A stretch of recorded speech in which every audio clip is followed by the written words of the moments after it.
Flagship terkompak dengan foto yang super cakep. Hai guys, ketemu lagi dengan Koko di Flash Gadget Channel.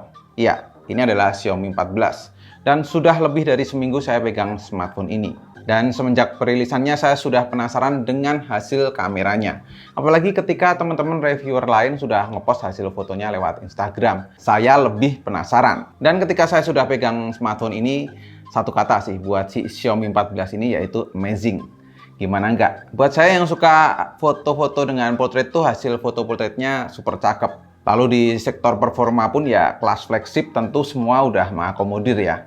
Jadi memang Xiaomi 14 ini tuh susah untuk nyari minusnya, walaupun memang ada. Terus apa aja sih plus minusnya Xiaomi 14 ini? Tonton videonya sampai habis ya.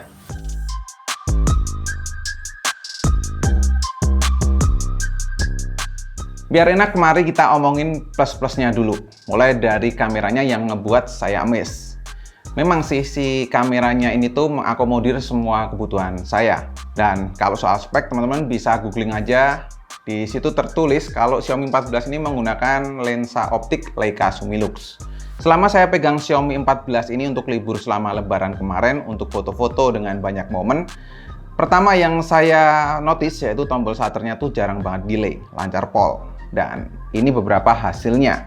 Ketika menggunakan mode auto, kamu dapat hasil foto yang terlihat natural, nggak berlebihan baik di kontras maupun brightness, nggak gonjreng juga, semuanya tuh terlihat pas.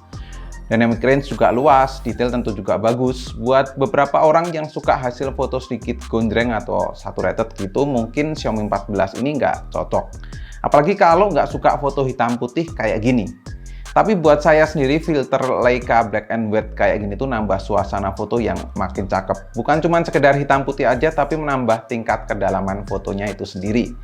Jadi kayak Xiaomi sebelumnya yang sudah co-engineered by Leica, ketika kamu motret tuh disediakan dua opsi. Mau pakai settingan Leica Authentic atau Leica Vibrant. Saya sendiri lebih sering menggunakan Leica Authentic ya. Karena seperti yang saya bilang tadi, hasilnya lebih natural. Kalau pakai Vibrant tuh sedikit gonjreng. Ini balik lagi ke selera masing-masing. Nah, kalau pakai mode ultrawide nih, warnanya memang sedikit saturated, nggak senatural pakai kamera utamanya, tapi tetap ngasih hasil foto yang bagus dan minim banget distorsinya. Yang paling super tuh ketika pakai mode portrait. Nah, di sini kamu bisa pilih beberapa opsi lensa yang mau dipakai. Mau 35 mm, 50 mm, 75 mm, atau 90 mm. Hasilnya memang jadi secakep itu. Separasi blurnya rapi, objek dengan background punya kedalaman yang dramatis juga.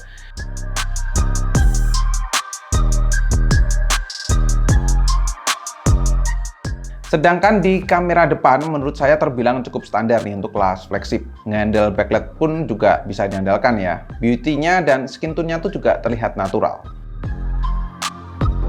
Oke, ini adalah hasil perekamannya si Xiaomi 14 ya, 1080p 60 fps. Handle pakai tangan aja nih. Ini. BTW ini sekarang jam 4 sore.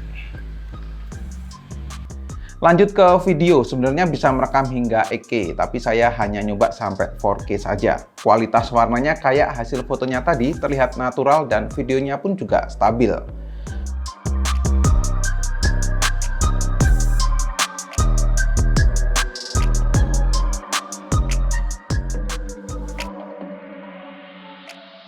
Untuk ukuran sebuah flagship seharusnya performa nggak perlu diragukan lagi lah ya. Apalagi Xiaomi 14 juga sudah dibekali oleh SoC Qualcomm Snapdragon 8 Gen 3, sudah jelas powerful.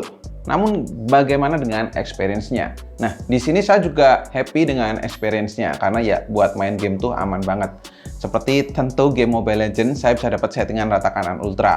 Gameplaynya jelas aman banget, nggak ada frame dropnya. Bahkan ketika pakai skin yang berat dan banyak efek animasinya, semuanya tuh dapat tercapture dengan baik.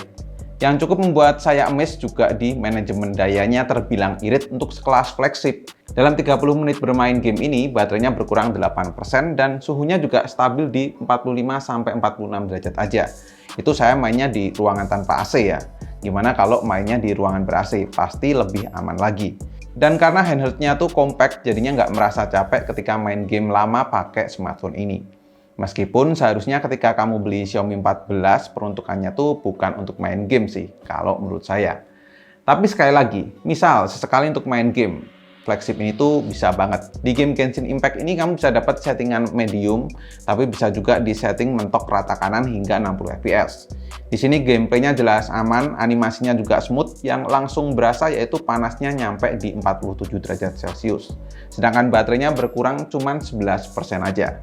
Dan kalau teman-teman ngeh dari tadi, manajemen konsumsi dayanya tuh memang bagus dengan kapasitas baterai 4610 mAh.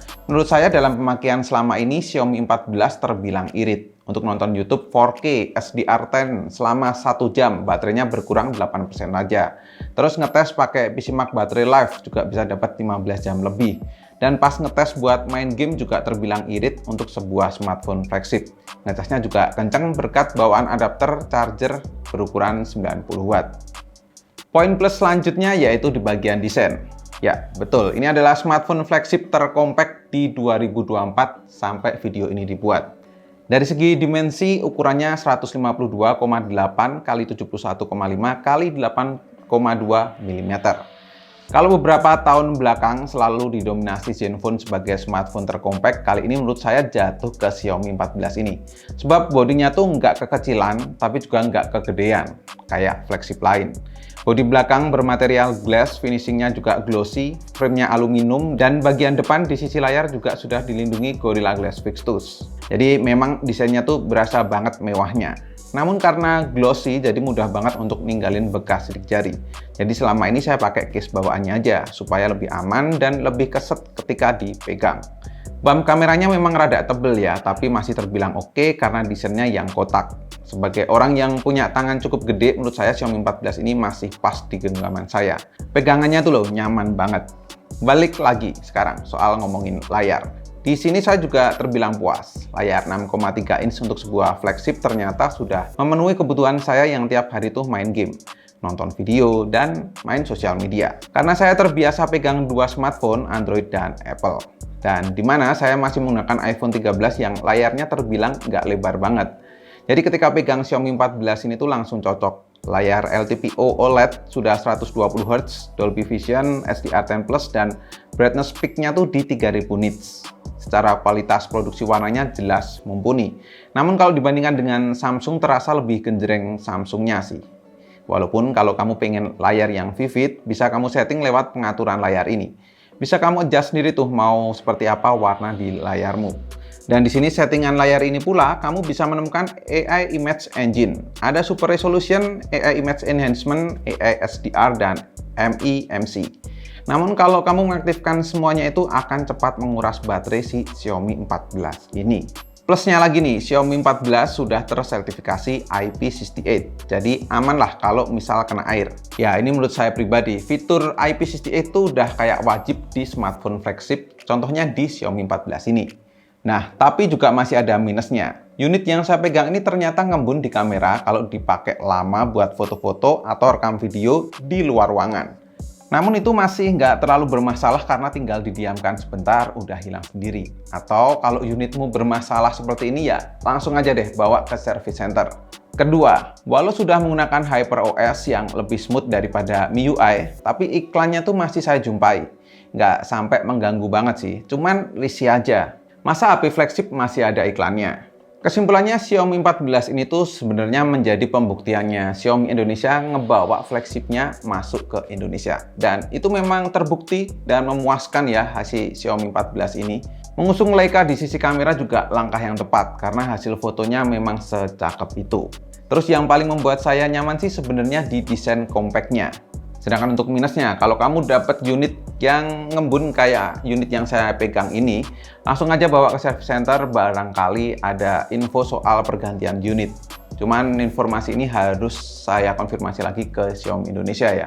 Atau soal iklan, menurut saya sih nggak terlalu bermasalah banget, nggak terlalu mengganggu banget lah. Dengan harga 12 juta dan masih dapat potongan 150.000 di website Xiaomi Indonesia untuk pengguna baru, menurut saya Xiaomi 14 ini patut teman-teman jadiin rekomendasi kalau misalkan teman-teman nyari flagship terbarunya dari Xiaomi. Dan buat teman-teman yang tertarik untuk beli, linknya sudah saya taruh di kolom deskripsi. So, cukup sekian untuk video kali ini. Terima kasih banyak teman-teman yang udah nonton sampai akhir. Koko undur diri dan kita ketemu lagi di video selanjutnya. Bye-bye.